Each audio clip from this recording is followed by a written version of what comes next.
Welcome back to Damon Bruce Plus, brought to you by Ike's Sandwiches. And I told you, we were running out of July, like quickly. We were running out of this resource. Final day of the month. It is the 31st. We got a Hall of Fame game, and we got Sam Betesh to get us through this show today. We're streaming on Thinking Out Loud with Siciliano and Sam as well. Brother, double dipping 2 weeks in a row. How are you, man?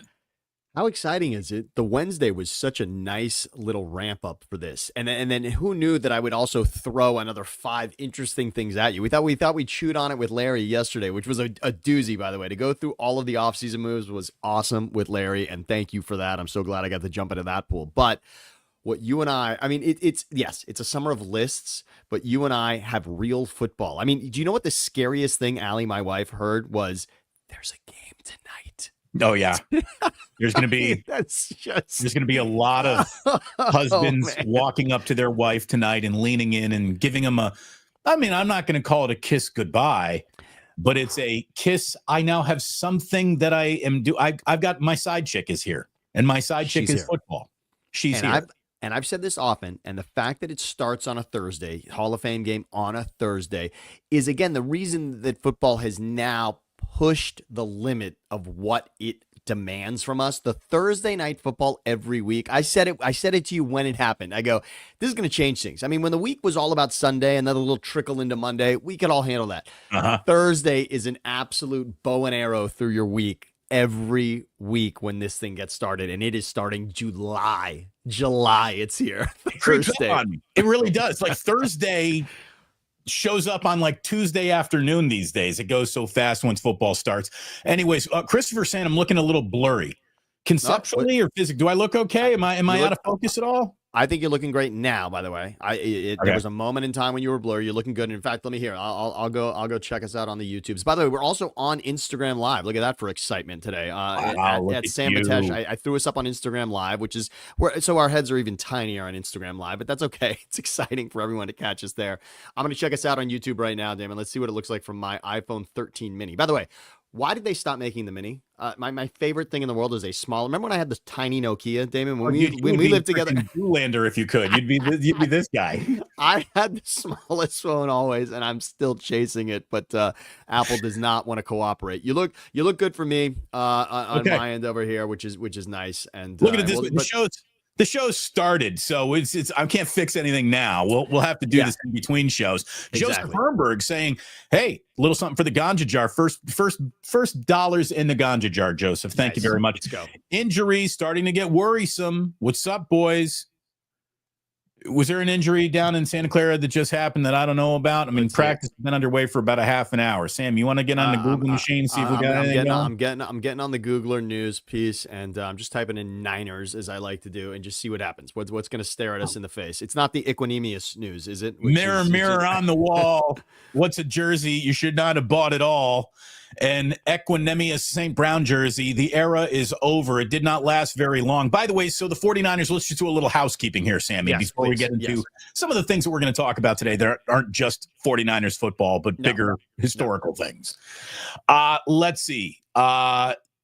San Francisco signing wide receiver Andy Isabella and running back Amir Abdullah. This is from Jordan Schultz, who had this morning. Isabella, who's 28, was selected by the Cardinals in the second round of the 2019 draft. He spent 3 seasons with Arizona before he got waived. Then he got bounced around. Ravens for a hot minute. Bills for a minute. And then last season, he was on the Steelers practice squad. Abdullah in 16 games, 3 starts with the Raiders last season, 66 carries, 311 rushing yards, 3 touchdowns, 40 catches, by the way. So he's got pretty good hands, which if you're going to be a 49ers running back, you need 3 touchdowns through the air. The truth is he's probably a camp back more than he's got a chance to make this team. Same thing with Isabella. And to make room and all the other things that are going on the edge of the 49ers roster. Again, Abdullah signed. Quarterback Carter Bradley has been signed. We will never see him or get to know him. Wide receiver Marquez Callaway has been signed. I told you Isabella has a 1-year deal. And in order to make room, goodbye Equanimous St. Brown, and goodbye to offensive lineman Sebastian Gutierrez, who I think was part of the NFL international program there for a minute. Wide receiver Malik Knowles, safety Jalen Mahoney also said goodbye to Ben Barch, by the way, is off the non-football injury list. So no, we got, a new injury to talk about today, but the 49ers are massaging the back end of their roster. They're waiting for next weekend when the Denver Broncos get to town for joint practices in the preseason game. And Sammy, I would say that the roster moves that come after that will be more significant than the ones before it, because that'll be the first time the 49ers really glean, what do we have? What else do we need? Who can we go get after measuring themselves against opponents, someone other than themselves?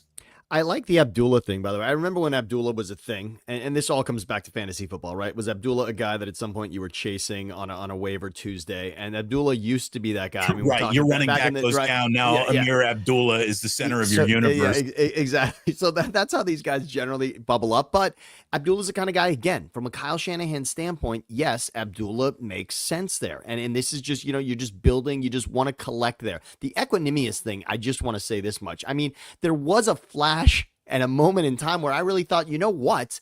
Because this guy looks every bit of the part, and because of the pedigree, because of what his brother is, and maybe because of the series Receiver on Netflix that we got to know the family a little bit more, and we're thinking, wow, this could really be it. I love the dad. I mean, the dad is fantastic. Incredible. And I'm just thinking, to name both of your sons what he did, Amon Ra, Equanimous, that's spectacular. You got to have some balls to name your sons Amon Ra and Equanimous.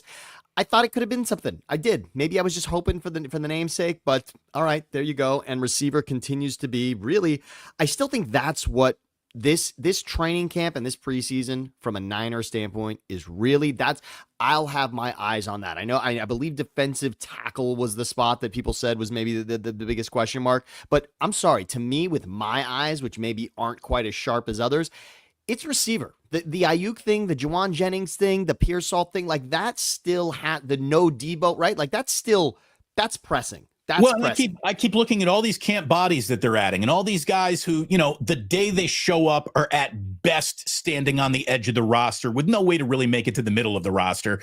I look at all these guys and I just keep on saying the 49ers continue to spell Keenan Allen's name wrong in all of these press releases. Just quit dicking around with might bees and go get someone who's done it. Equanimous St. Brown, I tell you, 6'5", and he is every inch of that. You look at this guy's body type and you're like, how is he not a Pro Bowler, much less an edge of the roster type of player? And it's a tough nut to crack, man. The NFL is unforgiving. It's unrelenting. And a bad practice can have you be sent to the waiver wire at this particular time. And I'm not saying that I saw St. Brown have a bad practice, but I also saw him drop more balls and not have a connection with any quarterback throwing to him as much as anybody. And sure enough, he gone, so there you go. That did not last very long. And be careful who you kiss at training camp. Obviously the Raiders taught us that as well. So not only, drop a ball, kiss a teammate. These things do happen. There's something else going on there. What I really need is to call JT the Brick. So, he knows what happened, and whether he can say it on the air or not is one thing. I think that's a phone call to JT. Here's the thing: he can tell me, and then I can tell you, and that's it. And you won't know that JT the Brick was my inside contact, because that would be silly for me to divulge that on the YouTube. Exactly. No, there's nothing to that. It's just it is an interesting story. And bottom line is it feels like that's and we're talking about Wilkins here with the Raiders. See you later. We were looking at the list yesterday of offseason moves from 2024. We had the list for 25. We looked at the list from 24, and there's his name. Everyone's excited. He was in the top 10 of offseason moves for last season, and he's already see you later, goodbye. But that felt like a straw on the camel's back. Not, everyone's going to make it that's it, that he kisses it, that he kissed the teammate on the head, etc. But that was about a collection of events. Clearly, it's never one thing. No, it's never one thing, especially when that many millions of dollars are involved. It's never one thing. Look, it's great to see so many names, so many regulars are in the chat early today. Thank you. Great to see you all. It really is. The founder of the Ganja Jar himself, JJ Raider, happy to be here. Look at it this way. You see JJ, you give him a kiss on the forehead. He could use one right now. It ain't easy being a Raider fan. John Wallace, Damon, where's the ship of the day? No ship of the day, but here's your sip of the day. Thursday. I feel like we're ready to go right here. Boom. And again, it starts tonight. I just want to remind everybody, I mean, this is interesting. Tonight, football on NBC, by the way. This is not, so don't worry about your Roku. You don't have to go far for this one, although everyone's Don't worry about your Roku. Yeah. I mean, this one's on NBC. This one is just fully right there in your living room, even if you're back at getting, only 4 channels back when that was a thing. But this is on NBC tonight, and it is real. I'm ready, but I'm not. I sort of wasn't. July was really aggressive, I thought, for the football season to be here, but we're all for it. I'm going to tell you right now, I think I'm a little bit more interested in the Hall of Fame game than the Major League Baseball trade deadline. I mean, that's just the declining value of the currency that is Major League Baseball across the sports conversations that we have every single day, where here we are, and we're going to talk some quarterbacking hierarchy, all-time quarterback franchises, who stacks on top, blah, blah, blah. We got that coming up in just a second here, Sammy. But it is amazing that our football journey throughout this year begins, ironically enough, for 49ers fans, your journey begins with Trey Lance and Jim Harbaugh. How crazy is it that the coach that everybody wanted, and for a minute, the quarterback that everybody thought was the future, is now united down with the Chargers. And because they don't expect to need him in the regular season, the sacrificial lamb starter in the week 1 preseason game usually isn't a guy that ends up making the roster. We'll see what happens to Trey Lance, but boy, his entire football life will take place tonight in Canton, Ohio. Like, if Trey Lance comes out and has a good night tonight, he continues to live and breathe. If Trey Lance were to have a terrible night tonight, we probably don't see him in a football game that ever is televised again, by on NBC at least. Let's say this much definitively. Now, you and I will never be in the Hall of Fame. The closest we will get is to show up and visit Canton, and that's fine, and we've done that. I did get invited to Warren Moon's induction, and thank you very much, Warren. That was an outstanding weekend. Troy Aikman got inducted that weekend. Also, it was very cool. And Reggie White, what a class that was. Were you working with Warren at Fox at that time? It was cool. Yeah, exactly. I was working with Warren and JT, actually. They were doing a show together. It was spectacular. So that was a lot of fun and an amazing time if you ever get to Canton. So that's as close as Damon and I will get. We'll go visit. Maybe we'll see somebody get inducted. We will not be getting inducted, but the closest Trey Lance will get to Canton again in his life, it may not happen. Tonight, maybe your only chance at seeing Trey Lance associated with the Hall of Fame at all will be July 31st. Think about it. Trey Lance, when the Niners trade for Trey Lance, Damon, he thinks his football life is going to be September through hopefully the first weekend in February, right? That's what he's dreaming of. And instead, his life comes down to July 31st. The game of merit in Trey Lance's career is now going to be July. That is stunning. And yes, it's a fall from grace. And as you said it, even about Equanimous, it happens fast. And you better hold on tight. And for Trey Lance, this is such a lesson for not only what we know of quarterbacks and what we don't. And I know we're going to get into a list of great quarterbacks, and he won't be anywhere near that. But this is how wrong the NFL is constantly about getting this position right and understanding the difference between Ryan Leaf and Peyton Manning. It is harder. We are on here to take shots at people when they get it wrong. But let me just say this much. We say the hardest thing in sports is to hit a baseball because you are rewarded for doing it 30% of the time. If you can hit the ball where nobody is in baseball 30% of the time, you're a Hall of Famer. I might say that the hardest thing in all of sports actually is to get it right when it comes to this position. Nailing it at this position is the hardest thing because so much is riding on it. And Trey Lance is that story unfolding for the 49ers right here in front of our eyes, and you get a shot to look at it tonight. What's incredible is that the depth at the position, talent-wise, from all the way from whoever your best starting quarterback is in NFL to whoever the best starting quarterback is playing peewee or flag football, there is so much attention paid to the position of quarterback, yet it remains hard to find more than 12 of them who are really good at it professionally at any one point in time in any year's life cycle. It is amazing how the specialization, the focus, the constant year-round coaching has not exactly unearthed more diamonds from the diamond mine. As a matter of fact, it might produce more maybes than actuallys, and that just shows you how hard it all is. It's the toughest positions in sports. I don't think there's any position in sports that comes with more responsibility for game day success then quarterback. You could argue starting pitcher. Starting pitcher, I mean, again, you think about it. What is in the NHL's postseason? What is saddled with win and loss? Hand on your head. And again, think about it. You're saddled with win and loss. Goalies in the NHL, they get the record wins and losses. Starting pitcher gets the record wins and losses. And your quarterback gets the record wins and losses. And actually, I would say those make sense. A lot of people say it's unfair, but I would say, no, that determines so much of how that game is going is based on those positions. So I do think it's fair. And quarterbacks get a lot of credit when it goes right. And yeah, you better believe you hear it when it doesn't. And Trey Lance is that story, and I hope we get to see it. And Jim Harbaugh's throwing him out there, by the way. This is not like, hey, Trey Lance, you're getting the start and we're taking you out after a couple of plays. No, we're taking a look at Trey Lance. Yeah, this is going to be, Trey Lance is auditioning. Into the third quarter. Jim Harbaugh has already said into the third quarter. And by the way, I couldn't get it. I was looking for a couple of buddies last night. I was looking for the props for Trey Lance. And I would say if you're sprinkling anything, if you can find it, I mean, Trey Lance, if it's at 0.5 for an interception, throw something at that. If over 3 quarters for Trey Lance to throw an interception when we know that they're going to want him to throw the ball because they're going to want to see him throw. We know he can run. It's not like they're going to be designing plays for him to run. They want to find out if he can throw the ball in place of Justin Herbert. You're not going to full back belly dive him until he breaks tackle. It's not going to happen, right? I mean, Jesus.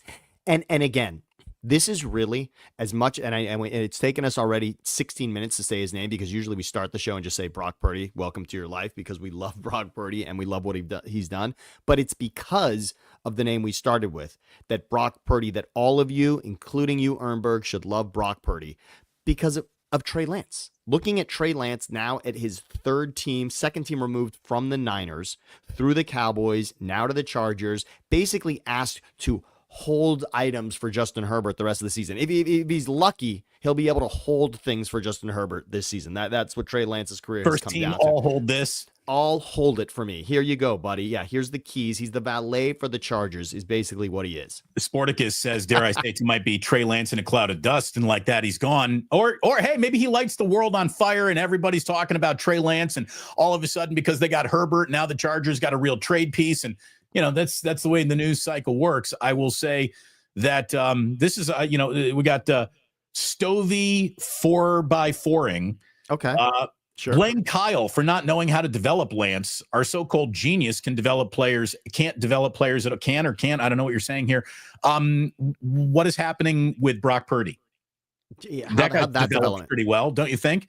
I'll say this. You want to blame Kyle for not being able to develop Trey Lance? Well, there were an awful lot of snaps to be coached in Dallas last year. It's not like Trey Lance got any closer to actually playing football. Now he's Jim Harbaugh's responsibility. You're going to blame him if he doesn't develop? Are you going to blame Colin Cowherd for not liking Trey Lance because he broke up with Cowherd's daughter? I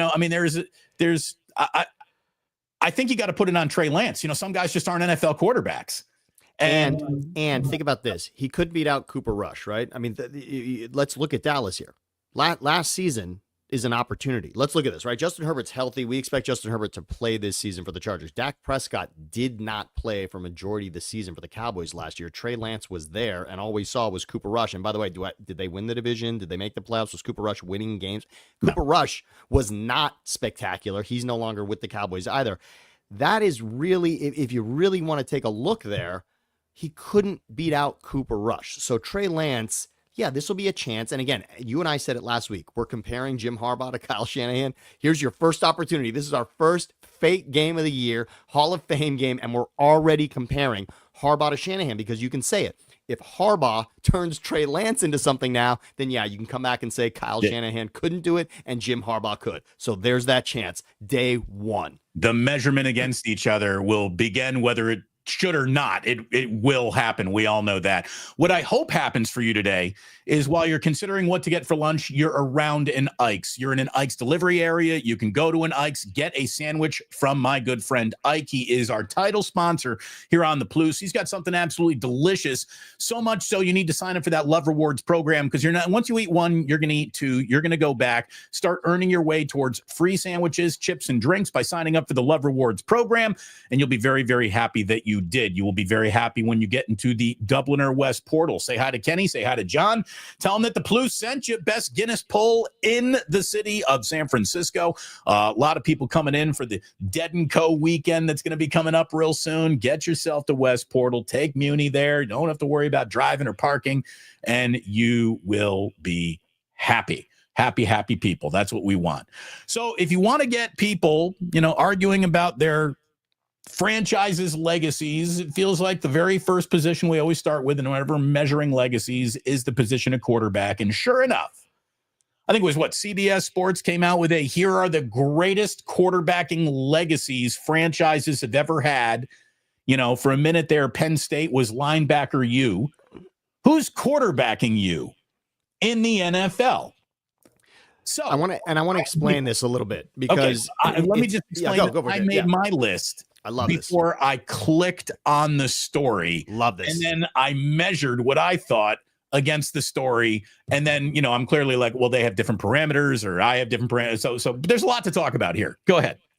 What I wanted to say is, at its face, this is interesting because I was actually putting a few things into ChatGPT as I was going through this just to look at comparisons. And the funny thing is, when you say it, greatest QB team of all time, it was someone trying to compile a team of great quarterbacks. And I want everyone to understand, no, that's not what it is. This is saying which franchise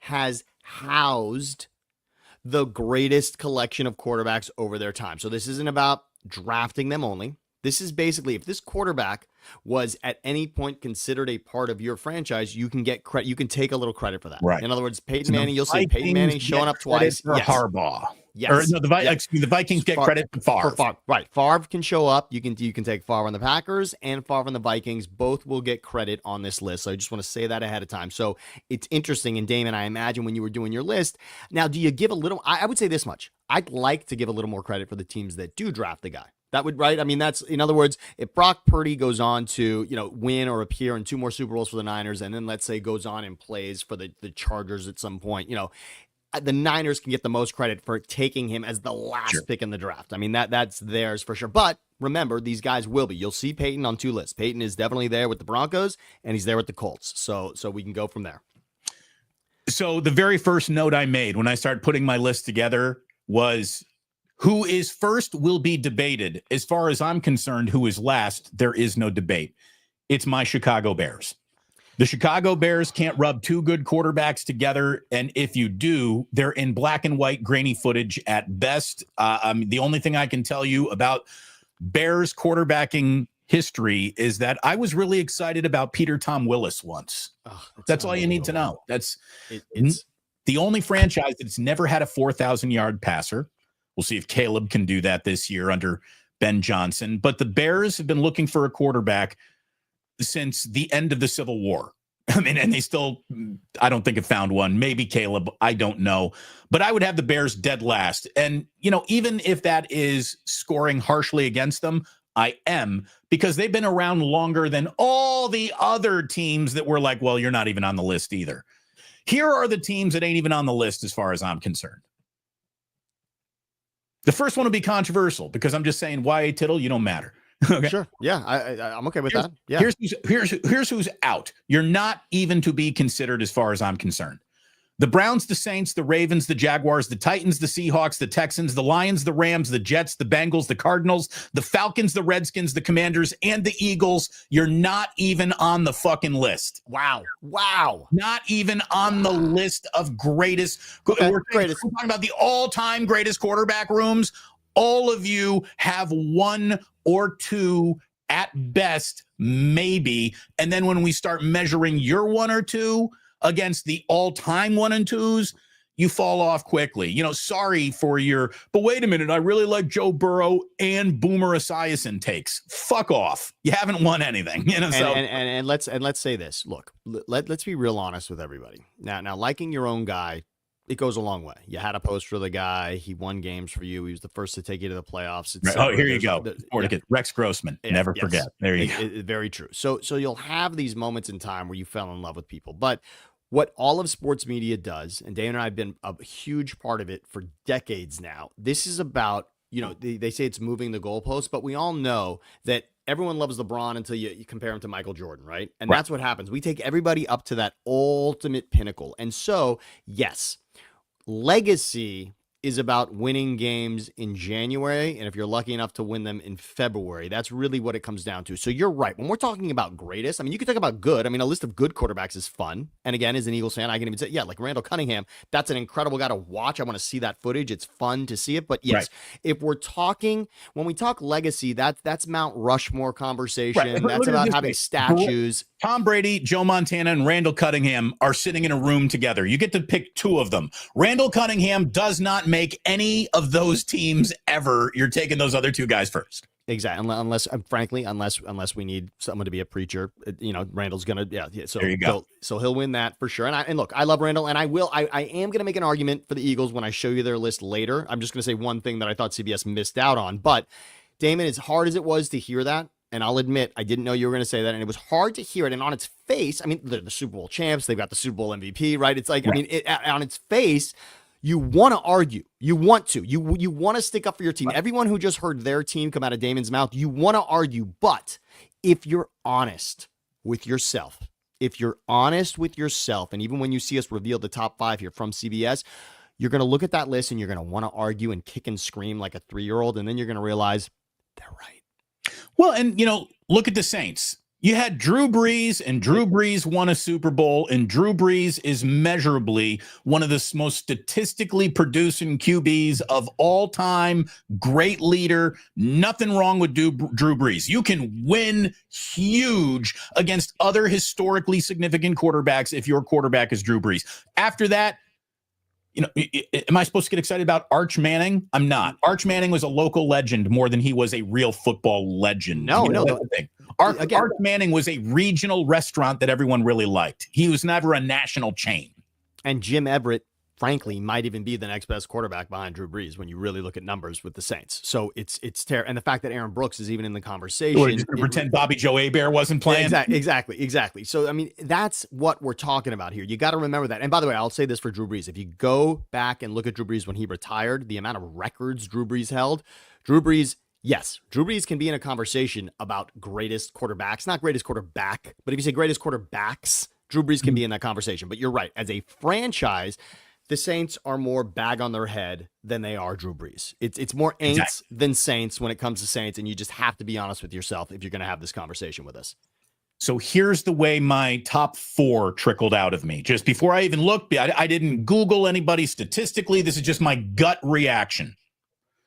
Number 1, 49ers, Montana, Young. And if you want to add Jeff Garcia, you could even go little bonkers right now and put Brock on that list. You can go to John Brody if you want to, if you need to. But just at Young, I can't believe you didn't say one other one, because we're talking about winning games and winning in the playoffs and doing historic things. Put Kaepernick on there. Kaepernick did a few things that other quarterbacks in this league never did. I mean, really, just go back. Kaepernick's name shows up more than you'd think. When a quarterback does something exceptional in the postseason or running in the regular season, even Kaepernick's name is on a lot of lists of first time a quarterback ever did this. So I'm gonna say, please sprinkle Kaepernick in, especially if you put Niners at 1. I think Kaepernick should be in that conversation. I think just on Montana and Young alone, it's pretty tough. They're in the conversation. They're leading the conversation. After that, I've got the Broncos, because now you get John Elway, who I think is still the most underrated, greatest quarterback of all time. John Elway was a motherfucker with a capital M. And then you get Manning at the end, but you still get a Peyton Manning. And wait, let's please. You said Peyton Manning at the end. And for the Super Bowl season, not pretty for Peyton Manning, but let's go look at the record book. Peyton Manning's greatest season, and in fact, the greatest offensive season in this league still, is Peyton Manning and the Broncos. That was the record. They broke Randy Moss and Tom Brady's record. That was actually the most special offense. So remember, they didn't win a Super Bowl that season.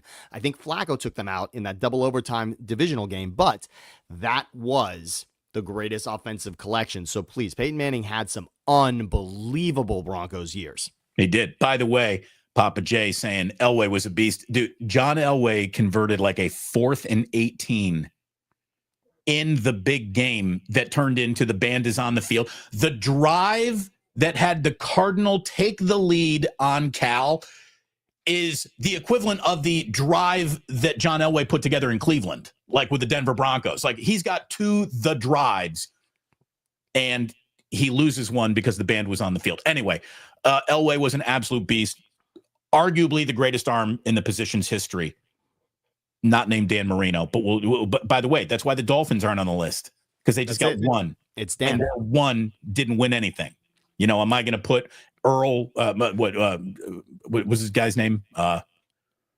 Earl Morrill or whatever. I think you're right.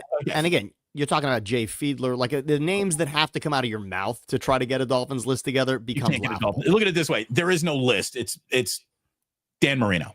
That's the list. And yes, Greasy. I see you there, Jacob. Bob Greasy. And of course, yes, you're talking about a perfect Bob Greasy, sure. If we're taking the all-time great quarterback challenge, no one's selecting Bob Greasy, not even in the Greasy family. Very true. Okay. Very true.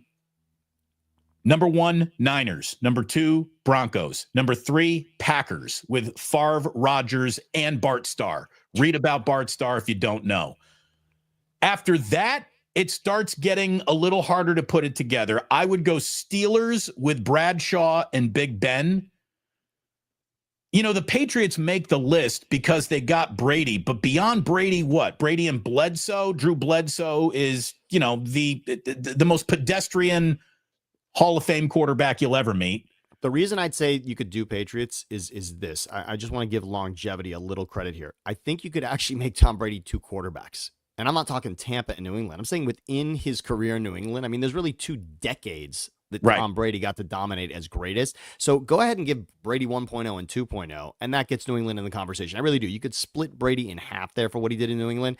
It's still, though, unfortunately, after him, like you said, and it's a cliff. I mean, Bledsoe was very good, but Bledsoe will be the first to admit, I mean, the difference there between those 2 guys is not even worth discussing. I know the Raiders have a lot of romantic names attached, but I'm not taking any of these guys in a game from my life. All due respect to Stabler, LaMonica, Blanda, and Rich Gannon.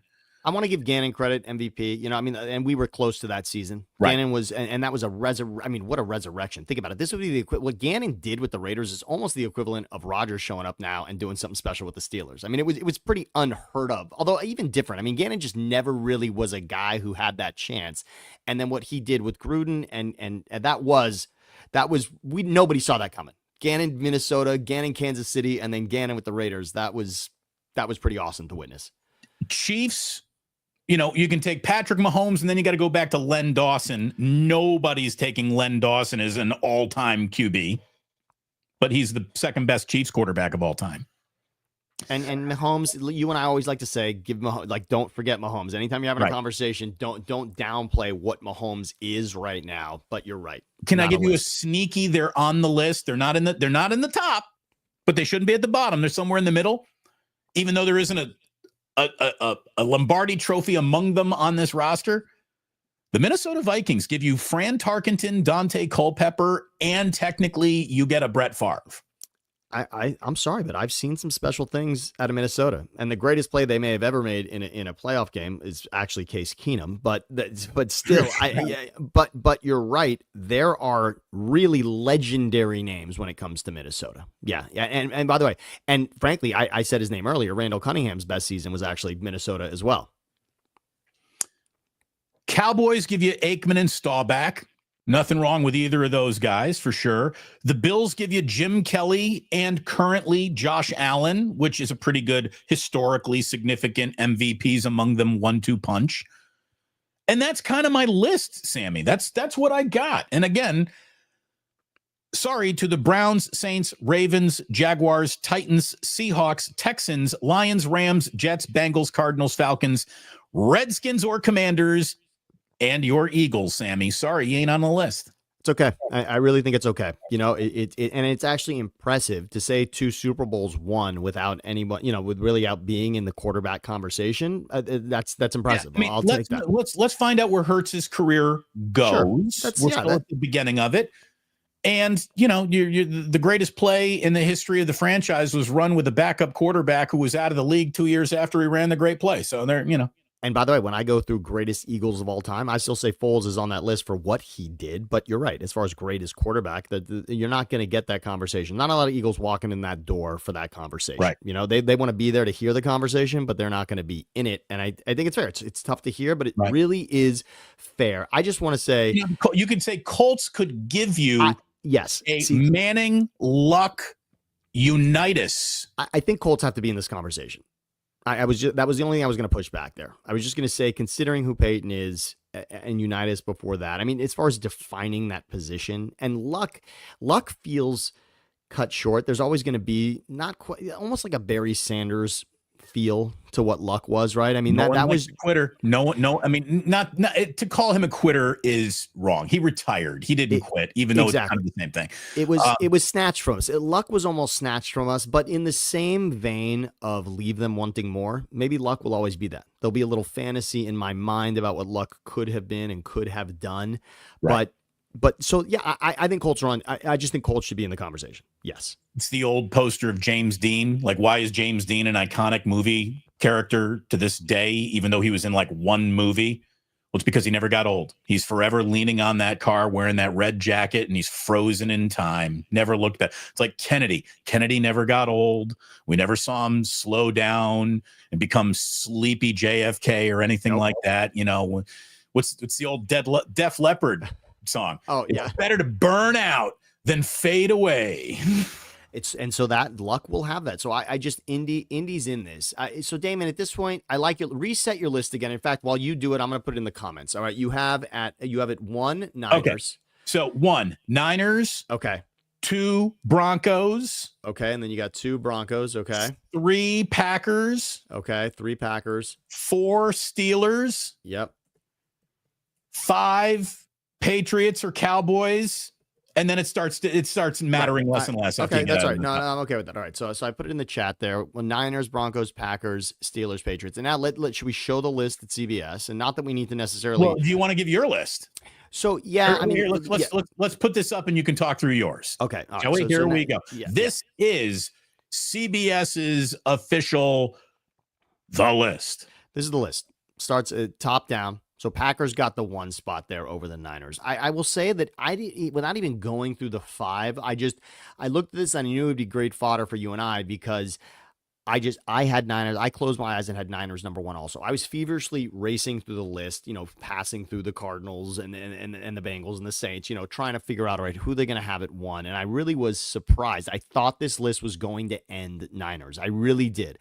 And when I saw Packers, I get it. There's almost something to where you are. This conversation, when you're dissecting the top 3, almost comes down to what age you are, though, Damon, right? Because there's some of us who appreciate black and white footage and some of us who don't. And that's really right. I mean, if you lived in a Bart Starr era, you're going to have that conversation with somebody and really push for it. You and I don't have that as much as we have. You and I are influenced and raised on the idea that Joe Montana was the bar until Tom Brady took that. And look, between Y.A. Tittle and Johnny Unitas, the first 3 teams on this list have indisputable black and white grainy greatness, and indisputable, we saw it in the prime of our football lifetimes, greatness on this list. So exactly. And so for me, I just want to say the way I have this is not so different, really. I actually like it for my lifetime. I like it as Niners 1, Colts 2, Packers 3, Broncos 4, and I just want to put Tom Brady on here. I want New England on there because I just want Brady. I just think, again, if you're having any GOAT conversation involving quarterback, Brady's that good. Brady's that good that even though Bledsoe might be the next one, I want to put him in this. Troy Aikman was that good. Roger Staubach was that good. Tony Romo, get out of here. Exactly. Tony Romo was good, but he doesn't deserve to be on this list. Like the greatness of what the Steelers accomplished under Big Ben and Terry Bradshaw is bigger than what the Cowboys accomplished under Staubach, Aikman, or certainly Tony Romo. Yeah. So I would have the Cowboys off of this and put the Steelers onto this. So again, I'll write it in the chat here. So I'm going to go 1 Niners. I can't get Montana out of my mind. I mean, that's the bottom line. I'm going to go 1 Niners. Oh, by the way, so if we're talking about, all right, so you showed up. So the second quarterback for the Chiefs then is not Len Dawson. It's Mahomes in Montana. That's hilarious, actually. That's you're right. So there you go. From that criteria, you're right. You can give the Chiefs that. So the Chiefs would be really maybe 6, although I talked about the Colts. I think the Colts would have to be 6 for me if I go there. But I like it as 2 Broncos. I'll give 3 Packers. I mean, you and I saw, to see the greatness of Favre and Rodgers, and that's what it is. Also, the beauty of having it back to back, maybe that's what I'm giving a lot of this to also, right? The Niners to go Montana young, and then for the Packers to go Favre Rodgers. I mean, that's so unbelievably difficult to do. And frankly, what the Colts did in Manning Luck was also really interesting. I mean, yeah, there was like a Curtis Painter, I think, in there in between for a moment, but really that's basically what they did. When you can have a handoff like that at that position, I am wildly impressed. This is okay to me. I understand the Cowboys being on a list, and maybe, this is even maybe for the fact that they're, we want the conversation, but I'm happier if I'm making a list about quarterback. Tom Brady has to show up somewhere. I'm sorry. I would agree with that. He has to make the main stage. He would be on your marquee no matter what. So I'm gonna push Patriots to 5, and so I'm gonna say Niners, Broncos, Packers. How about this? Your all-time, not that he was good with them, but if he was on your roster, your all-time Tampa Bay list is Jameis Winston. No, I'm just kidding. But you get Tom Brady. You get Steve Young, because Steve Young was a Buccaneer. True. This is nice. You get Brad Johnson, who was good enough to win a Super Bowl, right? Yeah. This is look. It's really funny when you start to give credit for other guys. I will say when we get to it, and I'll show it at some point, the Eagles list is incorrect for what they said about it, because they didn't include Vic. All right, let's bump around a little, right? Okay, so the Packers here, Packers, and again, are they the deepest ever? But you don't need depth when you got, Favre and then Rodgers, and you get nearly 30 years of MVP level moxie. By the way, who underachieved less with 30 years of quarterbacking at that level than the Green Bay Packers? I would say that they're, the thing is, you can never make the argument that the Niners underachieved with their tandem of great quarterbacks. You have to make that argument with the Packers when you compare it to the Niners. So Niners come in second. There's your explanation. Really nothing to debate there. I don't think we're going to have any disagreement in the room.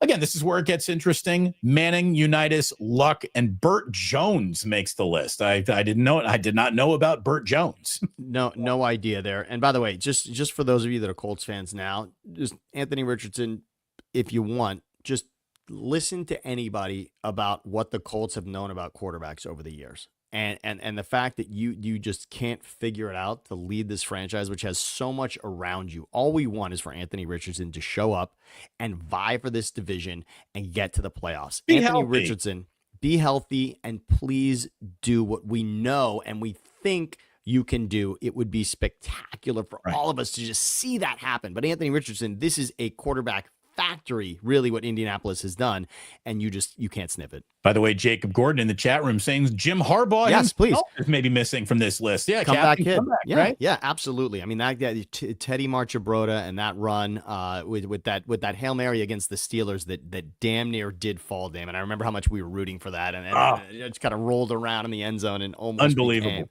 a spectacular Hail Mary. Cowboys again. Oh, I totally forgot Dandy Don Meredith. Absolutely. Danny White was good for a minute there. There's no doubt about that. But then, and Dandy Don, you and I know Dandy Don more for Monday Night Football. Let me do right more in the party's over. More in the broadcast booth than really on the field for you and I. But for those that remember Staubach vividly, the Cowboys are in the conversation. I think you and I enjoyed leaving them out. The Denver Broncos, again, with all due respect to Craig Morton, I don't think you need him. You got Elway and you got Peyton Manning. You got one great year of Tim Tebow. You have Tim Tebow's greatest game. Okay, so you have that on your. So you get Tim Tebow's greatest game, but you also have Peyton Manning, and what I want to remind people is a record-setting offensive season, and you have Elway beating Favre in a Super Bowl also. So I mean that's gonna these two alone is just they're on there. Sorry, like that's just happening. Broncos, those two alone will carry any conversation. Now we get to the Steelers. Again, Bradshaw, Big Ben, Neil O'Donnell, and Bobby Lane. Sure, I remember Neil O'Donnell too. Sure, of course, yeah, in a Super Bowl as well. But yes, what Bradshaw did, I mean, look, there's an unprecedented run of success and Super Bowl success there, and then for Ben to come along and do it, and for Ben, you know, the idea of being with one organization the way that Ben was, and coming out of Miami of Ohio. I mean, it's like Ben Roethlisberger was not a guarantee, and from a size standpoint, yes, I mean, in so many ways, you would have said, "Wow, this guy's going to be durable. It's going to work out." But man, was Ben? I mean, Ben, you know what I will remember most about Big Ben? It almost felt like there was like an Andre the Giant piece. I can picture Ben with people around him at his feet trying to bring him down from, trying to sack him, and him completing passes in ways that you feel like bodies are falling off of him. Roethlisberger is really mythical to me in that way when I think about it. And of course, the pass to Santonio Holmes in the Super Bowl will forever be that indelible moment for him. But yeah, Roethlisberger, I want people to know, like, as we get years away from Roethlisberger, we're going to appreciate it more than more. It might be a little too recent right now. Roethlisberger definitely be appreciated. I'm glad the Steelers made your list, and I think the history of this game will prove that they should show up more often than not. The Rams. Again, I said the Rams weren't even on my list. I don't have the Rams on my list, with all due respect to Kurt Warner and Matthew Stafford and like Norm Van Brocklin and Roman Gabriel. I didn't even have the Rams on the list. I think we're going to like an all-time, here you go, you got to take a quarterback. You're not taking one of those guys. No, I agree with you. I don't think the Rams are in this conversation at all. I would move past this, and I would have the Raiders ahead of the Rams. I would too. And they're the Raiders very next. And again, the Raiders, it's sort of a poo-poo platter of really, really, really, really good. But I don't think any of those guys is in a conversation of all-time great. Not at all. No, but at least Kenny the Snake, those Raiders at least defined the game at that point. So I want to give Kenny his place, right? And Stabler was really that. You get the best nicknames among the group. I mean, yes. First of all, and it even says it right there. Look, the Mad Bomber. Darryl LaMonica, the Mad Bomber, is maybe the greatest nickname any quarterback has ever had.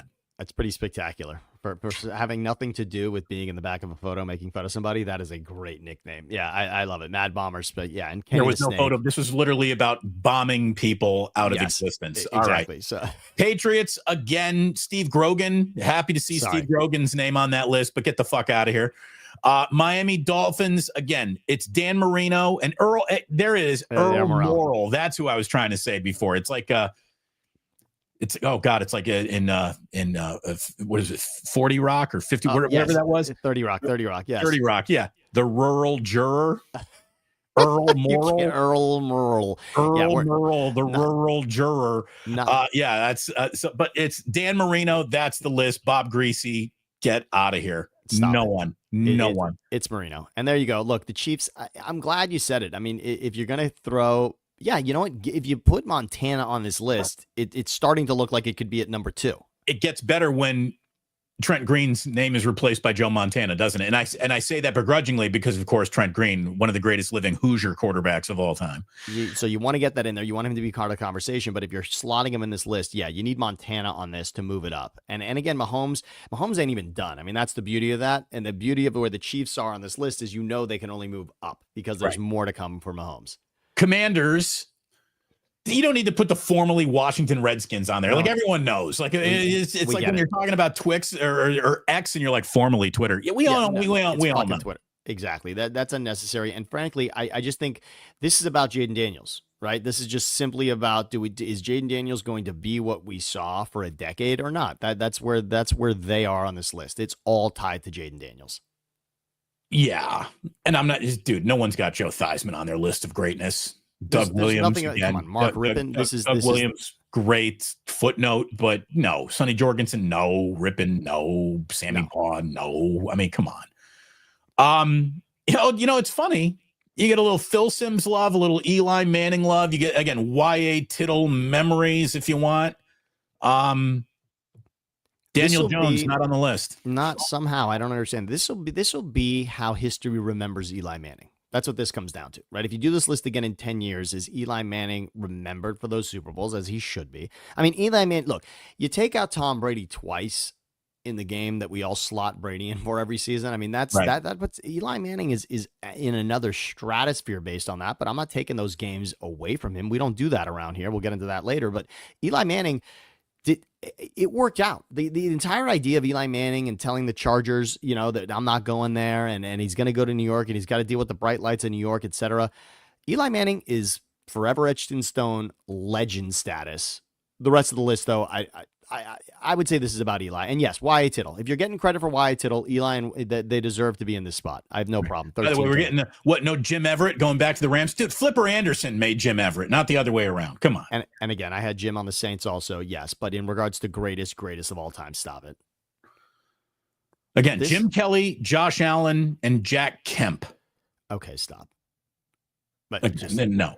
No, here you go. Here are your Eagles, Tim. You got Donovan McNabb, Jaws, Randall Cunningham, and Jalen Hurts, who's not on the list, not yet. No, Sorry, not yet. Not yet. No. It's not. Look, he's a Super Bowl MVP right now, and they just clobbered Mahomes and the Chiefs. So that's why he's even mentioned. But I will say the name that is missing here, CBS Sports, great job, great list. Thank you. But Vic is a part of this conversation, and I want to say this for Vic. Vic is a Falcon, right? But guess what? But again, I have Broncos and Colts in my top 5 because Peyton shows up twice on both those teams, and he does. And by the way, Michael Vick is an MVP candidate in Philly and wins the division and takes them to a playoff game and has 2 record-setting games performance-wise with the Eagles. Michael Vick and Andy Reid, Michael Vick, look, he's not dog sitting for me anytime soon, but Michael Vick is a tremendous person. I've met him and hung out with him. He is such a humble, great dude, first of all. But what he did to resurrect after what happened to him, for him to resurrect with Andy Reid what he did in the second part of his career, to do what he did in Philadelphia, that is one of the greatest come from behind. How the hell did he manage to do this all over again stories I've ever seen? I mean, ultimately, Donovan McNabb's career ends in Philadelphia because of what Vic brought to the table. And the two careers that I thought, you just brought your career to a place it'll never come back from, were Michael Vick with the dog thing and then Kobe in Colorado. Yeah. I mean, those were point of no returns. You will never be welcome at the dinner table ever again situations. And not only were those guys welcome back to the table, they get to sit at the head of the table.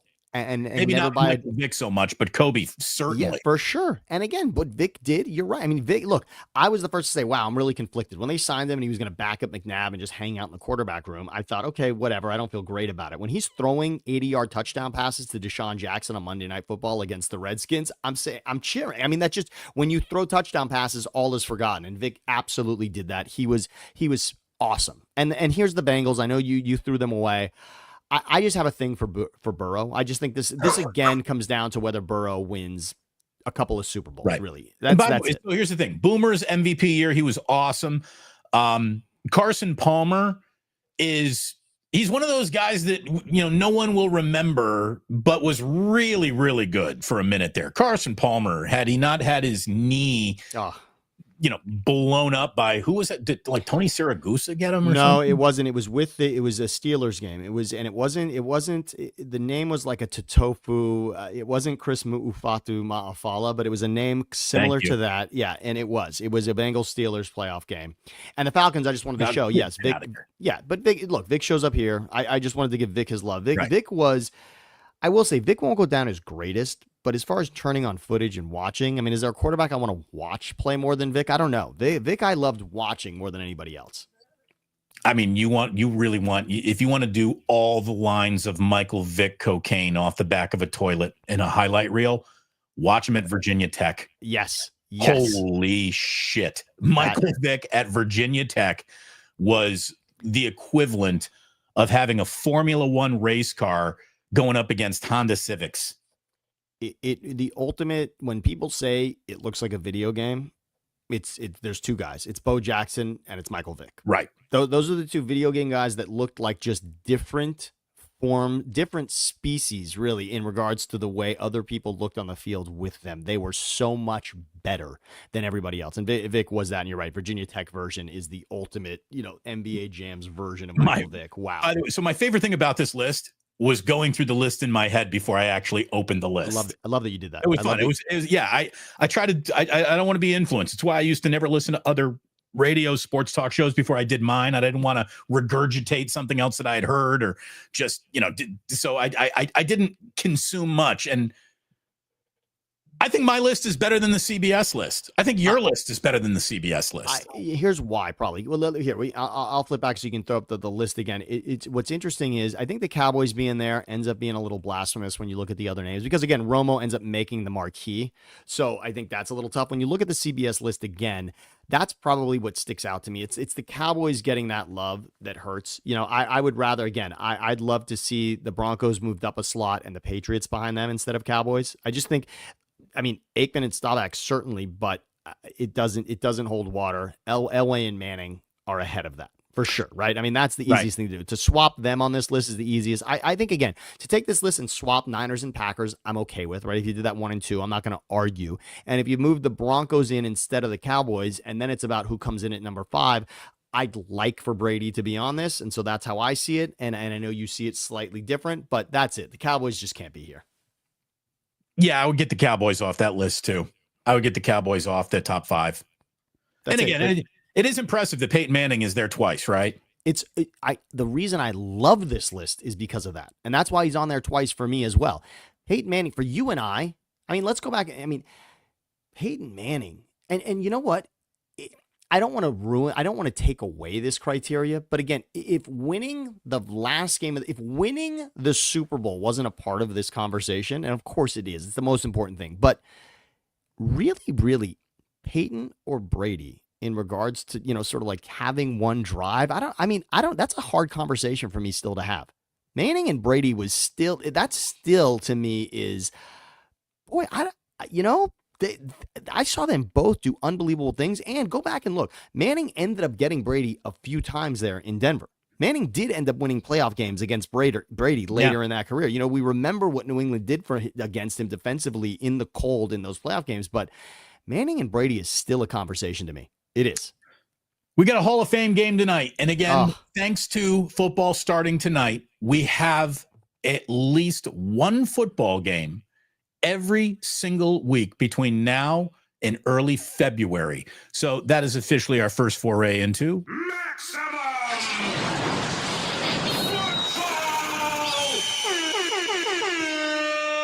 It feels really, really good, J Mel. I'm curious to see what the Bears' top quarterback list looks like. No, it's like just find yourself a 4-car crash and just watch the video over and over again. It's just a pile up of just. It really is awful. Bad. It really is. It's just not worth looking at. And just do yourself a favor. Don't go there. Don't go, especially after the names we just regurgitated. Do not go there. You don't want it. You don't want it. Hall of Fame class tonight. Eric Allen, Jared Allen, Antonio Gates, Sterling Sharp, all going in. Not a good day to be Shannon Sharp. We'll get into that in just a second. But is Antonio Gates one of the best undrafted Hall of Fame players ever? It's not a long list of undrafted guys who make it to the Hall of Fame. I would say Kurt Warner, Warren Moon, John Randall are 3 guys that I thought of. And then I looked at the rest of the list. I'm like, I'm good with just my 3 guys, I think. I'm okay with that too. I'm okay with that. And I put a Gates in ahead of Randall, and that's how I had it. Right. That's also, I mean, I'm sorry, what Kurt Warner did. There's not a better story. I told you I hope today could be the show I made it through without having to take a leak. You're going to go take a leak? Do it. I'm going to go take a leak. Do you want the list back? What do you want? No, I'm fine. I'll take it right now with this. I'll talk a little. Antonio Gates. I mean, Hall of Fame class. I just want to remind everybody when you're watching the Hall of Fame game tonight, remember, it's not just about this game. It's not just about Trey Lance. Really what this game is for should be what you're going to do on Saturday, which is to watch these speeches and watch these men get inducted into the Hall of Fame. And when I look at Antonio Gates, I remember when I went through all the draft classes since 2000. And I was asking myself, will this draft class be remembered for the person that was taken 1-1, or will this draft class be remembered for the people that fell behind him? And of course, most classes, there are many, many players that are better than the player that was drafted 1-1. But in going through this process of looking at each year, 2000, 2001, 09, 10, 11, I mean, it's a lot of years to go through the draft. And when I got to Gates's year, I just thought, I go, where is he? I said to myself, I don't understand. When was he drafted? I don't get it. And then it dawned on me, wait, he was drafted. Think about what that means. I mean, Brock Purdy was drafted, last pick, but he was drafted. Tom Brady, 6th round, but he was drafted. Montana, he was drafted. When you're talking undrafted, Antonio Gates plays high school without playing football at all, and he's going to be inducted into the Hall of Fame. on Saturday. That is wild. And when you think about scouting departments and what they are paid to do, which is to find talent, ultimately, Antonio Gates and Kurt Warner, those stories of making it to the Hall of Fame and not even being drafted at all, it really goes to show you that as great as certain scouts are, overall, this is a process about getting it wrong more than it is about getting it right. And Antonio Gates is that story as well. This is a player, and this is a person who was on the planet people thought to play basketball, and he's going into the Hall of Fame as a football player. And the other thing I want to remind everybody is, from a standpoint of tight ends in that division, think about what overlapped in many ways. I mean, Shannon Sharp into Tony Gonzalez into Antonio Gates. And of course, Tony and Antonio were playing, side by side for many of those games. What an amazing, defining the position of tight end, which is harder and harder to do these days because now if Kelsey's, on the downside, then the next guy to take over, and Kittle, of course, Kittle and Kelsey are in that conversation. But if we're talking about the next guy, maybe it's Trey McBride. We know it's not going to be Kyle Pitts. Tight end's a weird position now. But if you look at what the AFC West gave us, Shannon Sharp, Tony Gonzalez, Antonio Gates, I mean, that is good luck beating that trio right there. I mean, that is special. I mean, yes, Gronkowski, but not a lot of other names in the AFC East there. That is AFC West, way to go from a tight end standpoint. Wow.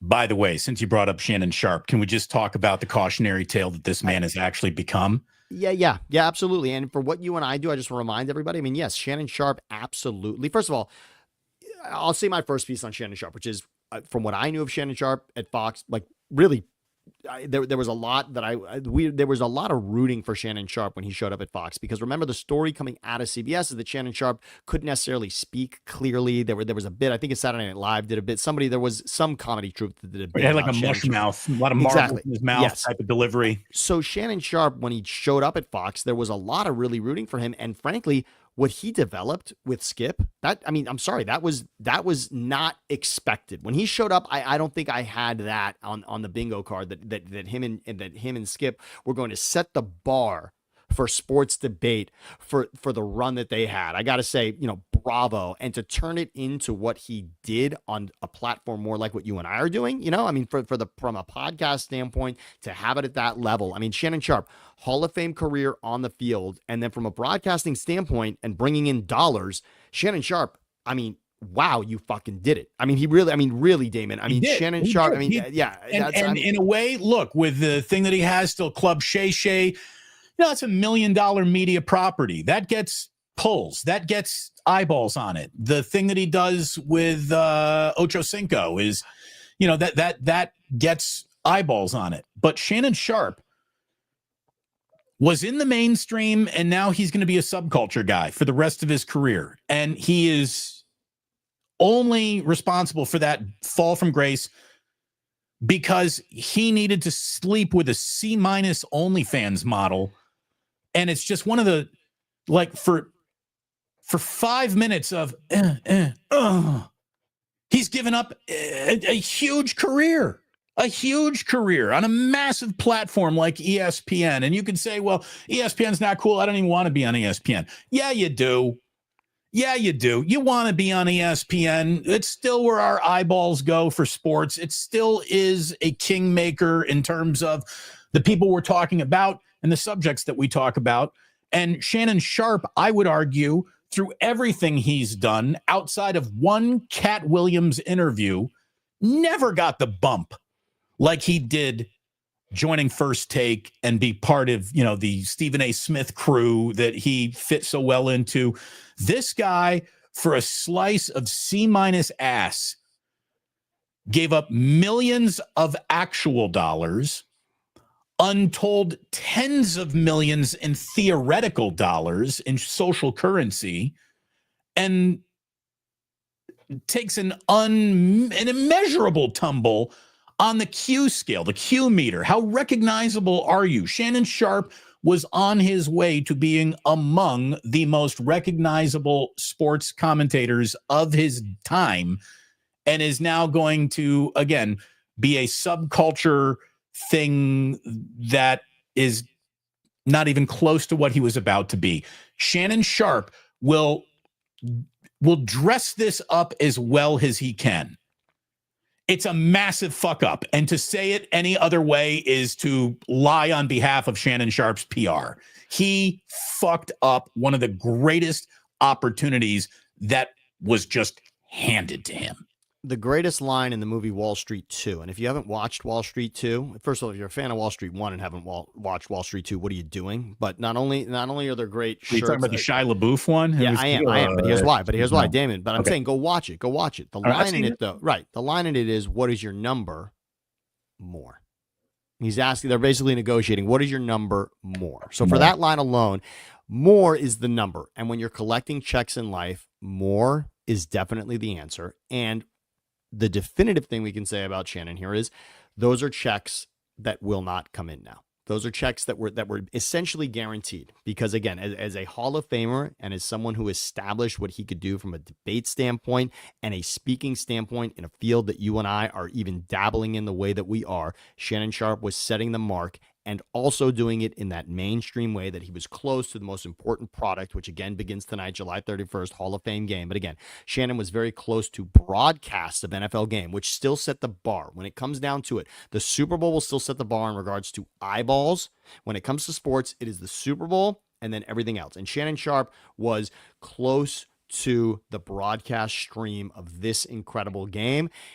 And this will now move him out of that conversation. Right. He will never see the entire sports world turn its back on him. He will be, but he's on the fringes.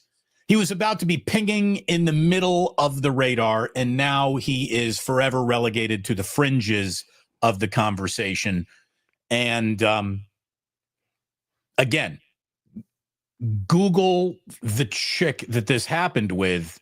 There are some women who throwing away a significant percentage of your lifetime earning power, fame power. There are a few women out there it might be worth it for. This was not one of them.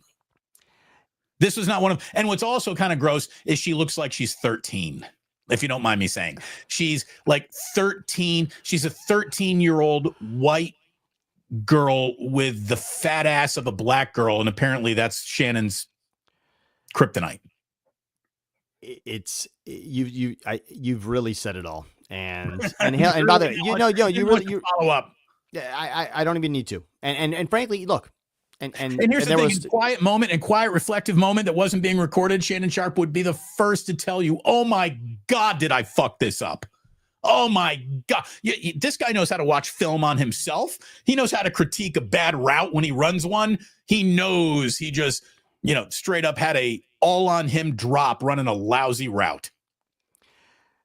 It's and there will still be, by the way, and there will still be millions to be made after this moment, which is what's awesome. I mean, look, this world has shown us the rebound. We talked about it with Michael Vick, right? There are rebounds in this world to be had, and he's already really on it in many ways. And so that's it. It just but look, I did I enjoy watching Shannon on ESPN? Yeah.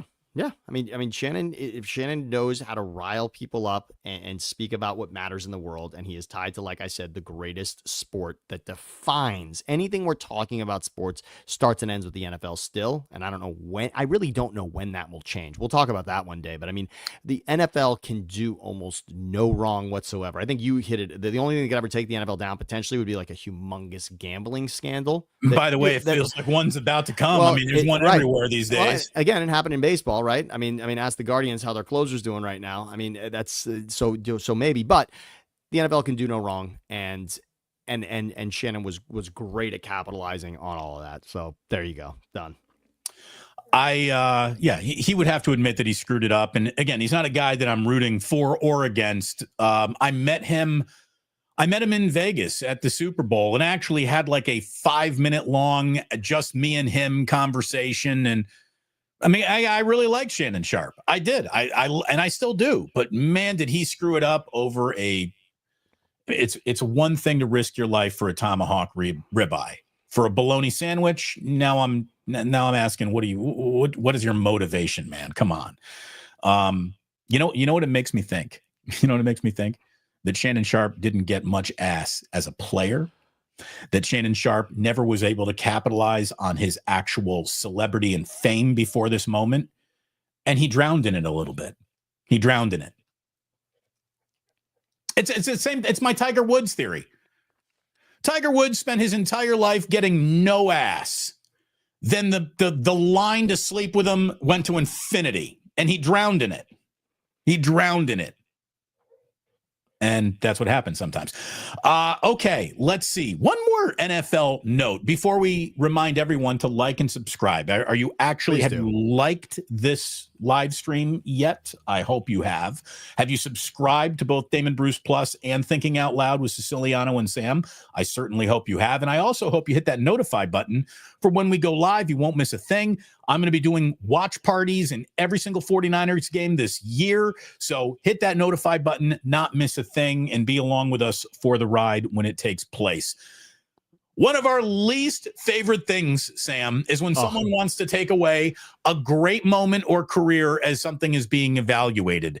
You know, you'd think the guys who are in sports would be the least likely to do this, but leave it to Daryl Morey.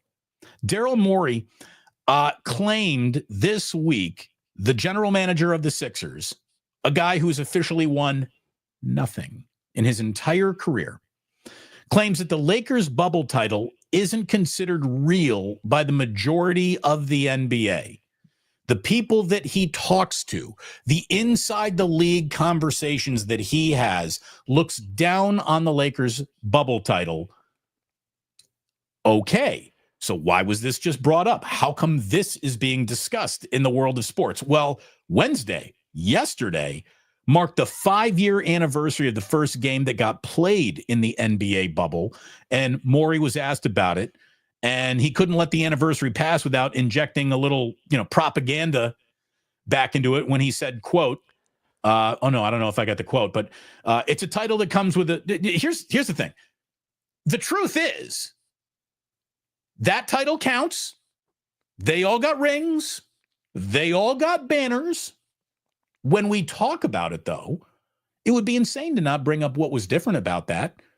The title comes with a major side story that is very different and has more moving parts to it than any other championship ever had, and is different, and it's its own thing. But the Lakers won it fair and square, and they probably win it inside the title because there was no nasty crowd booing Anthony Davis, and Anthony Davis goes into a turtle shell when a crowd goes against him. And maybe that has something to do with it. I don't know. I don't care. All I'm going to tell you is that championship is unlike the others, but counts just as much as the others. Every other team had the same opportunity to take advantage of this being quote unquote easier. And do you think wrangling NBA players in one place and having them show up to not have the kind of lifestyle that they're used to was easy? Forget about it. This was difficult to get all the players on the same page to show up for this, and the Lakers did it. Can we also say something else? This is the Lakers we're talking about. If you want to put an asterisk on something, the Oklahoma City Thunder just won a world championship in a season where Jason Tatum got injured, Damian Lillard got injured, Halliburton in Game 7 gets injured. I mean, what are we talking about? This is the Lakers, who are arguably one of the greatest. They're one of the greatest. This isn't even argued. Forget about arguably. Right. The Lakers are one of the greatest established brands in all of sports. Forget about the NBA. Lakers, right? I mean, we're talking Yankees, Lakers. This is not a long conversation of things that we're talking about. And even in football right now, yeah, you might say Patriots, but it's still probably Cowboys. I would say Cowboys, Yankees, Lakers, Yankees. Cowboys, Toronto Maple Leafs. Maple Leafs, maybe. The Red Wings had it for a while, and I don't even know that in hockey it really even exists right now. It probably doesn't. What's your big Real Madrid or whatever the biggest? But it's not. But it's not. It's not because this week. And guess what? It's not. That's Ronaldo or Messi. That comes down to singular players in soccer. It's not even necessarily a franchise, all right, or a single club. It really isn't. It's not even a soccer club. It's generally names of players. So in sports, Lakers, Yankees, Cowboys. That's the conversation. So this is the Lakers that won a championship. And oh, by the way, who'd they win it with? I mean, what are we actually talking about here? LeBron James is, if not the greatest player of all time, he is then number 2 to Michael Jordan. So that's the conversation. Hate or love him in that conversation, but there's not another one you can have if you want to get him in second place. Being completely honest, and every other instance where we always have longevity and career compiled accomplishments stacked up to measure greatness, I don't think there was ever a greater killer than Michael Jordan, but it's insane and nearly impossible to argue that LeBron has not had the longer, better career. It's the guy he's going to leave the league as like its all-time leading scorer and just he passed Kareem Abdul-Jabbar. Do you understand how impossible that is?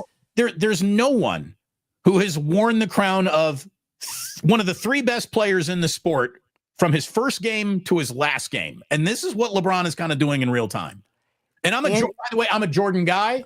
I will lay down my life on the Michael Jordan altar talking about how great he was, but he then walked away from the game when he had a lot of years left, and LeBron didn't.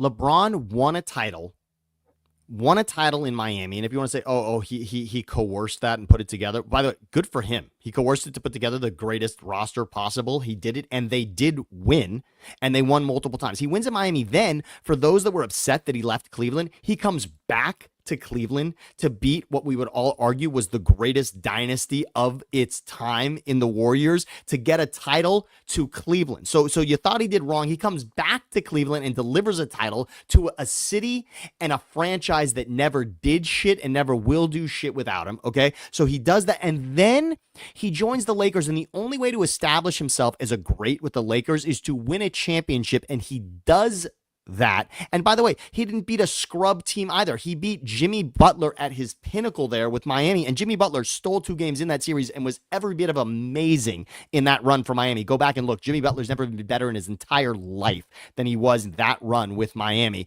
So LeBron James wins a title, and we're trying to again, you're taking away a title from LeBron James. Why? Under what circumstances? And who are you to take them away from anybody? Especially when you're Daryl Morey, because Daryl Morey didn't win anything pre-pandemic. He hasn't won anything post-pandemic. He has never won anything. Daryl Morey doesn't know what winning a championship is even about. So for him, who has never added one, to try to be subtracting guys over theories and thoughts and conversations that have been had in NBA back rooms and quarters is just... it's ridiculous. I think Daryl Morey is the single most overrated, overhyped, overexposed general manager of my lifetime. And, the nerds really like him, and sports media really likes him. And apparently he is a great guy and a great guy to have a sandwich with, and lots of good stories, and everybody likes him. As a general manager, he has won as many NBA titles as I have sitting in my basement. Let's go down this road real quick. There are 2 things I want to say about this, and then we can move on from Daryl Morey, and we can give again. And by the way, we know somebody who has a ring from that 2020 season, and by the way, it is real and it is spectacular. So, but Daryl Morey, you now represent the Philadelphia Sixers. Let me remind everybody, when the second round of the playoffs starts, I call my family in Philly and I say, welcome to the NBA Finals, because it ends every fucking year in the second round if they're lucky enough to make it there. Winning a title is something that the Sixers know nothing recently about whatsoever, and their greatest moment on a run to a championship that you and I can see vividly in our lifetime is Allen Iverson stepping over Tyronn Lue, winning game 1 of the NBA Finals, and then losing 4 straight with Mutombo and Iverson, and that was the end of it, and they haven't sniffed it since. Trust the process. MVP Embiid and Simmons together, Embiid, Simmons, Tobias Harris,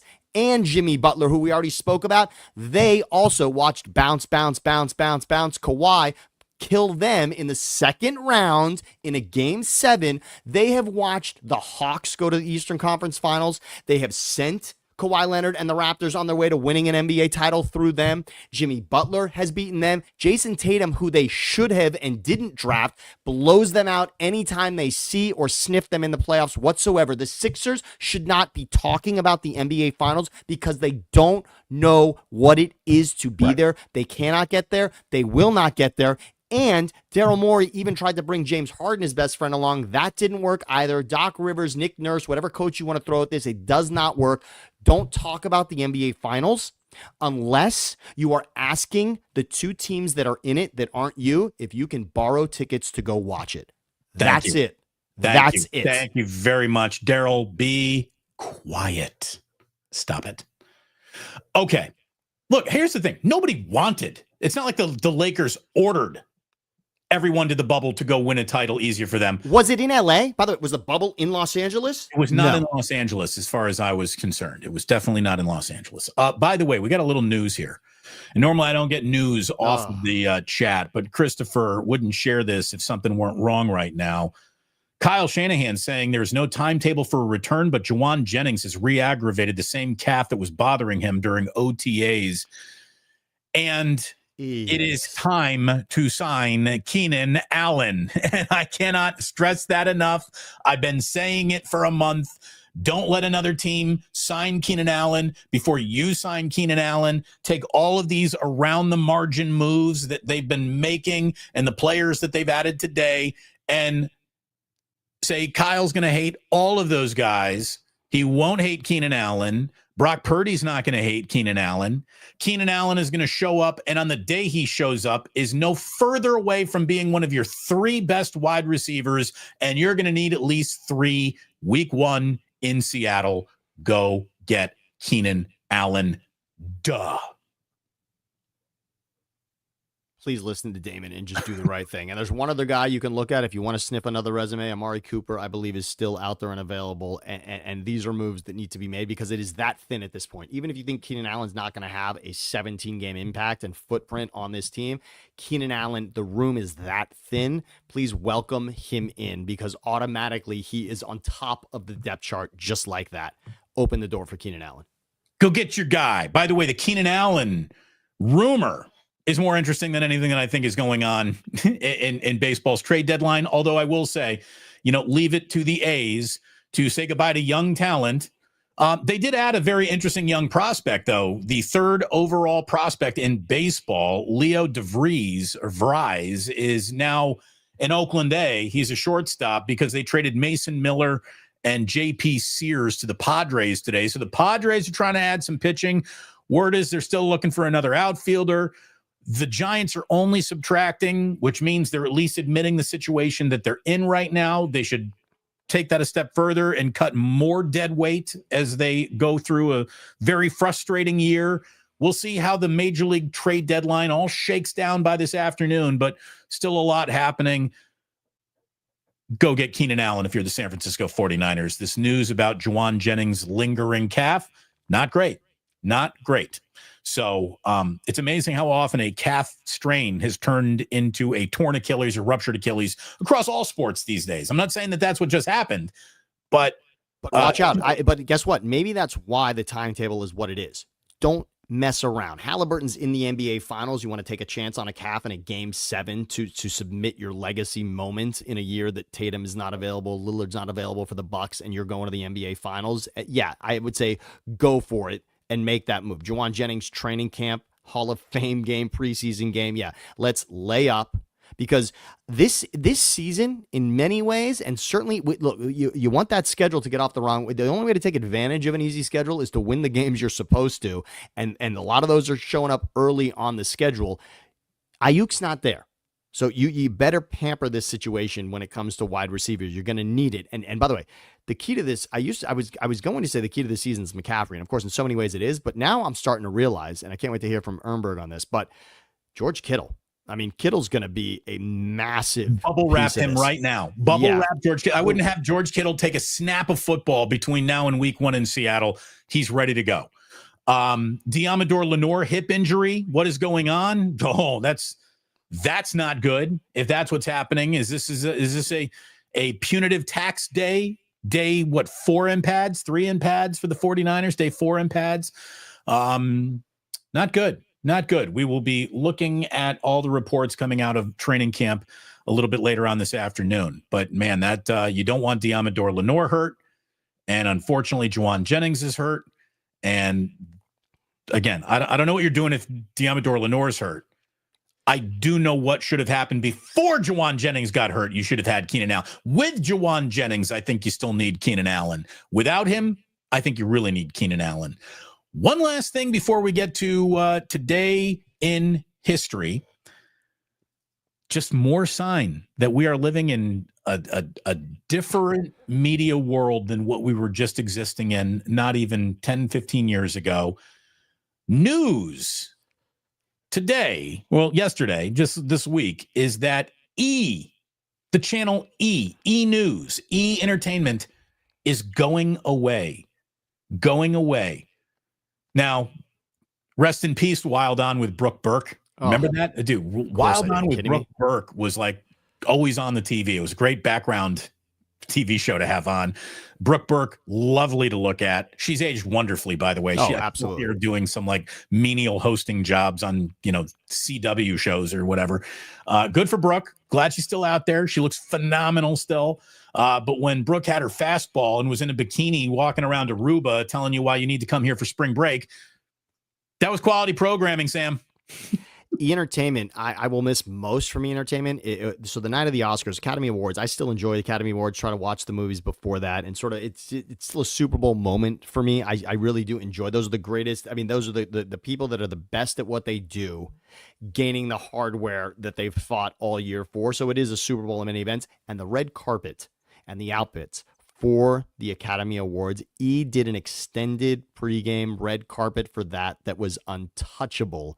And for that will be missed.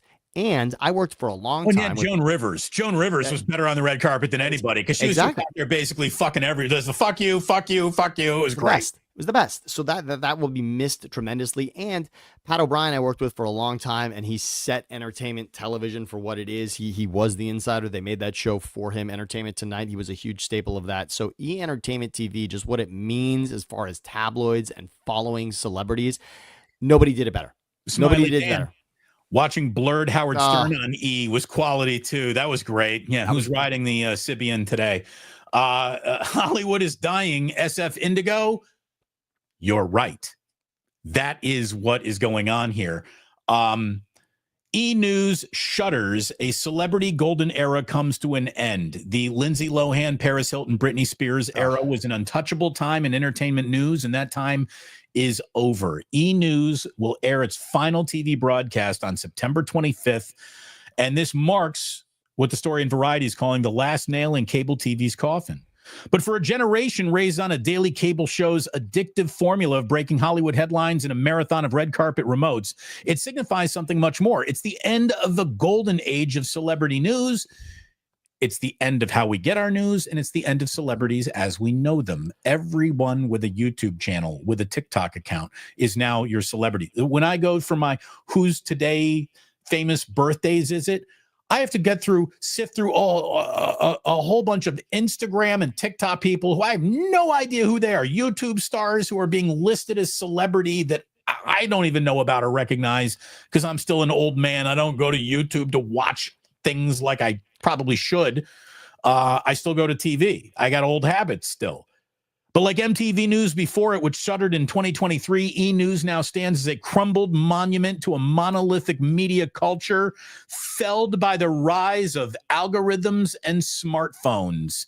It was launched in 91, and its original concept was to take show business as seriously as CNN would, take politics and crime and things like that. And by the way, congratulations, because it absolutely did that. And being and again, movie star, that term is just different, right? Movie star is different because movies don't mean what they do anymore. That's really what it comes down to. Hollywood is dying is aggressive, but movies just no longer define what we are saying is the pinnacle of entertainment anymore, because now you can be entertained in a 30-second clip on TikTok, and that matters as much and can get more views. Look at it this way, if you walked up to any person under the age of 25 in America, and I'm talking this is 100% consensus, and you said one of two things needs to go away: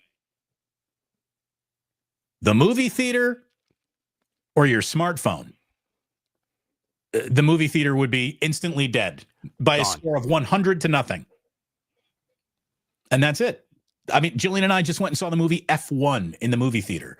It was the first time we'd been to a movie in a really, really long time. And it's Top Gun and race cars. Is all it is, with Brad Pitt instead of Tom Cruise. And it was good. It wasn't bad. There were 6 people sitting in that movie theater with us. There's nobody in there. And that's a movie that's done well. It has done very well. The highest grossing sports movie of all time already. And there was no one in there. No one goes to the movies quite like they used to. I'm not saying that we should just eulogize movies, but they are becoming part of our history more than part of the future. Again, does anyone want to go out and open up a Blockbuster video right now? No, you don't. You do not want to be opening a movie theater right now. No. And I still love the experience, and I would still encourage everybody here that is watching us, enjoy that.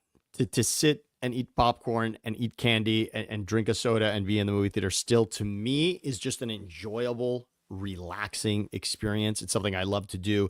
It is still a tremendous, date option as well. I love the movies, but guess what? We are in the minority. Period. Yep, absolutely. Are you ready for Today in History? Happy birthday to proud Indiana University alumni Mark Cuban and billionaire. Yes. The 67-year-old Mark Cuban today. Wesley Snipes, 63, now paying his taxes. J.K. Rowling, she wrote Harry Potter, 60 years old for her. Zach Brown, country musician, 47, and B.J. Novak, who was the temp in The Office. Yes. is 46. Today in 1930, the radio mystery program The Shadow aired for the first time. The Shadow Knows. Today in 1961, at Fenway Park, the first All-Star game ended in a tie, and it wasn't Bud Selig's fault. Nope. It started raining in the ninth inning, so they just called it in 1961. Thank you for the swing off, by the way. That was I just wanted, obviously, as a proud Philadelphia fan, to see Carl Schwarber do that. Speaking of greatest Indiana alumni, right? Yes, exactly. Let's go.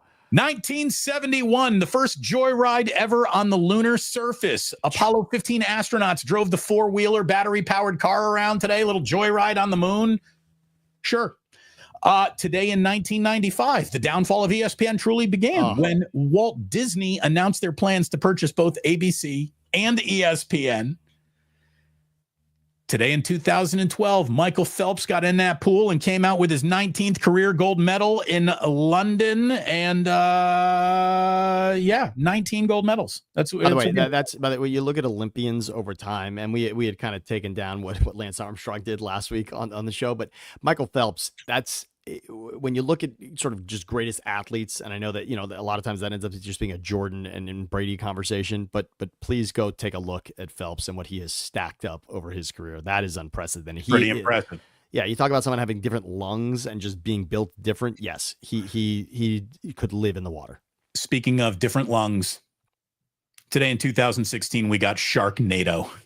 Yes. Sharknado today. Ian Ziering getting one last bite at that apple of fame. Good for him. Ian Ziering? Ian, I think. I don't know. Ian Ziering. That is an Ian Ziering, yes. I am happy to have had all of you here today. Thank you so very much for watching. Like and subscribe across both our channels, if you would. Please, Thinking Out Loud, Siciliano and Sam, over here on Damon Bruce Plus. We say thank you so very much for watching today. Always a pleasure, Sammy.